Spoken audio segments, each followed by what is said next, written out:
مقبول اور مسنون دعائیں۔ اعوذ باللہ من الشیطان الرجیم، بسم اللہ الرحمن الرحیم۔ مسلمان کا آدھا ایمان پاکیزگی پر ہے، کوشش کریں کہ ہمیشہ پاک و صاف رہے۔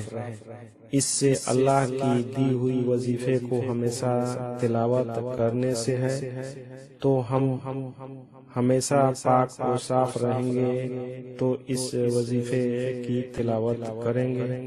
اللہ رب العالمین کی دی ہوئی وظیفوں میں سے سب سے اول وظیفہ اول کلمہ طیب ہے۔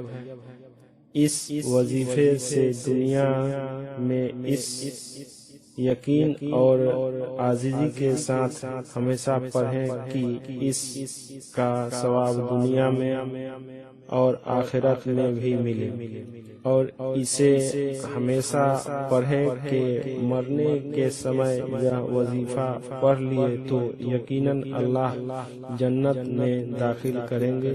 آمین۔ وظیفہ یہ ہے۔ اعوذ باللہ من الشیطان الرجیم، بسم اللہ الرحمن الرحیم۔ اول کلمہ طیب، فرسٹ کلمہ طیب، the first word of purity، لا الہ الا اللہ محمد رسول اللہ۔ اللہ کے سوا کوئی معبود نہیں، محمد صلی اللہ علیہ وسلم اللہ کے رسول ہیں۔